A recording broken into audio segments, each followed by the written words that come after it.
Allah sudah menyelesaikan problem antara Bani Israel sama kita.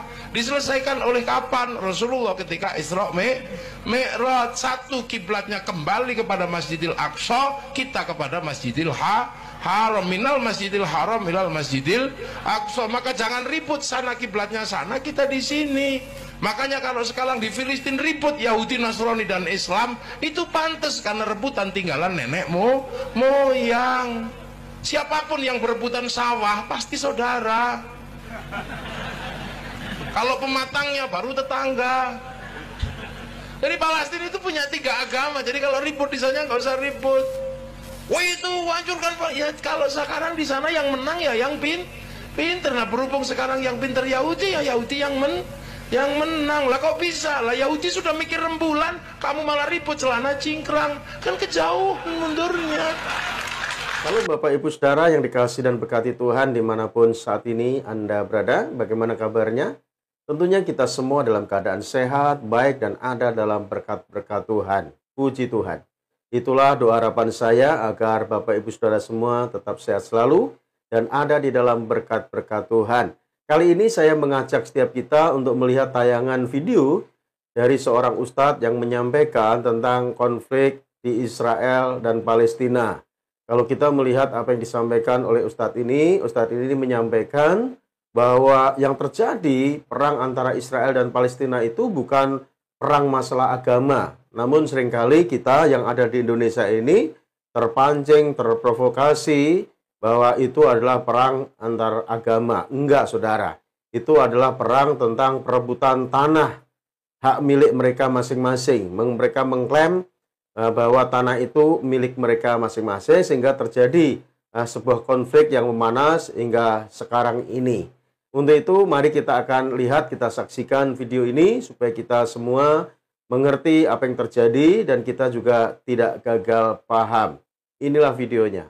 Kerajaan Tuhan namanya kardinal di mana-mana. Sekarang di Indonesia ada pemimpinnya namanya Romo, tempat ibadahnya namanya gereja. Itu adalah Bani Israel sisi sana. Tapi Nabi Ibrahim juga punya putra namanya Nabi Ismail, melahirkan generasi besar namanya Rasulullah Shallallahu Alaihi Wasallam.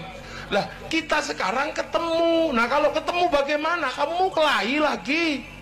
Tidak, Allah sudah menyelesaikan problem antara Bani Israel sama kita. Diselesaikan oleh kapan? Rasulullah ketika Isra Mi'raj. Satu, kiblatnya kembali kepada Masjidil Aqsa, kita kepada Masjidil Haram. Minal Masjidil Haram ilal Masjidil Aqsa. Maka jangan ribut, sana kiblatnya sana, kita di sini. Makanya kalau sekarang di Filistin ribut Yahudi, Nasrani dan Islam, itu pantas karena rebutan tinggalan nenek moyang. Siapapun yang berebutan sawah pasti saudara. Kalau pematangnya baru tetangga. Jadi Palestina itu punya 3 agama. Jadi kalau ribut di sana nggak usah ribut. Wah itu hancurkan Pak. Ya kalau sekarang di sana yang menang ya yang pinter. Nah berhubung sekarang yang pinter Yahudi, ya Yahudi yang menang. Lah kok bisa? Lah Yahudi sudah mikir rembulan, kamu malah ribut celana cingkrang. Kan kejauhan mundurnya. Yang sana sudah berpikir tentang nuklir, kamu kembali berkuda dan memanah. Yang di sana sudah memikirkan bagaimana sistem perdagangan dunia, kamu masih ribut urusan jenggot. Ini kan susah. Sana sudah menjelajah, ketemu dengan umat seluruh dunia. Bahkan mereka masuk ke semua negara. Kalaupun orangnya tidak datang, pesawatnya datang, sistem finansialnya datang. Sementara kalian masih membahas masuk gereja kafir, kan aneh. Kamu mundur.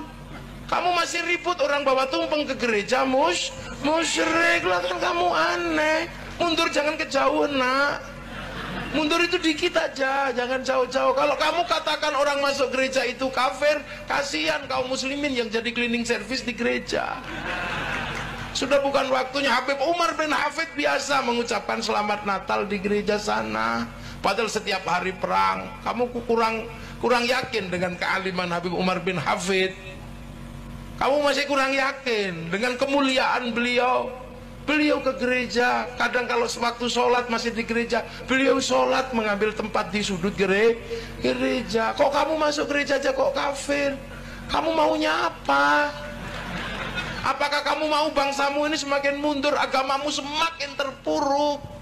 Ini eranya era perbankan, jangan mundur mengharamkan bank. Kasihan umat mati tidak punya jaminan kehidupan untuk bangun industri.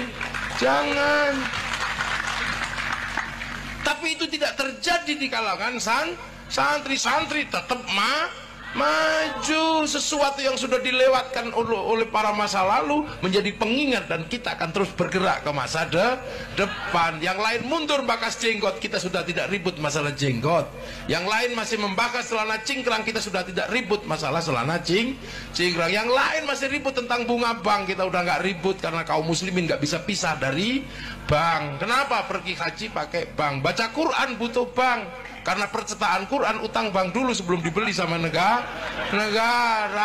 Nah, kalau kamu nggak suka bunga bank, ya jangan diambil bunganya kalau kamu nggak yakin. Tapi jangan kau haramkan bank, karena bank dibutuhkan oleh kehidupan manusia baru. Ibarat kamu punya istri, kalau cuma mulutnya yang cerewet, ya mulutnya jangan dipakai. Itulah video yang sudah kita saksikan bersama-sama, di mana Ustadz ini mengakui tentang kehebatan Israel. Bahkan Ustadz ini juga mengerti bahwa perang yang terjadi di Timur Tengah sana, ya perang antara Israel dengan Palestina dengan kelompok Hamas, itu adalah perang perebutan masalah tanah, bukan masalah agama. Dan kalau kita melihat apa yang disampaikan oleh Ustadz ini mengakui tentang kehebatan bangsa Israel. Bangsa Israel itu ya hebat karena apa? Karena walaupun bangsa kecil, namun tidak mudah dikalahkan oleh bangsa-bangsa yang ada di sekitarnya. Ya, bangsa Israel tetap eksis, bangsa Israel tetap kokoh walaupun digempur dari berbagai arah, dikeroyok oleh negara-negara yang ada di sekitarnya. Dan ini terjadi sampai sekarang. Kenapa hal itu terjadi? Karena bangsa Israel ini memiliki pikiran yang maju, pemikiran yang luas. Ya, bangsa Israel ini memiliki teknologi yang luar biasa, sehingga bangsa Israel ini tidak mudah untuk dikalahkan. Jadi kita sebagai orang-orang yang jauh dari tempat itu, yaitu dari Israel Palestina, ya kita juga harusnya berpikir yang rasional, kita berpikir jauh ke depan. Seperti itu. Jadi kita tidak tersulut, terpancing emosi bahwa ini adalah perang agama. Tidak, ini bukan perang agama, namun ini perang karena memperebutkan tanah, ya, tanah warisan dari nenek moyang mereka. Seperti itu, Bapak Ibu Saudara yang kasih Tuhan. Untuk itu, ya, biarlah setiap kita, ya, sebagai orang-orang yang percaya kepada Tuhan khususnya, biar kita berdoa agar terjadi kedamaian atas bangsa Israel, Palestina, dan juga negara-negara yang ada di Timur Tengah sana. Dan itulah tugas kita sebagai orang-orang yang percaya kepada Tuhan. Kita tidak tersurut oleh emosi, karena pemikiran yang tidak benar. Baik, sampai berjumpa kembali pada tayangan berikutnya di channel ini. Terima kasih buat supportnya, sehingga channel ini boleh berkembang, dan semua untuk hormat kemuliaan nama Tuhan. Tuhan Yesus memberkati kita semua. Amin.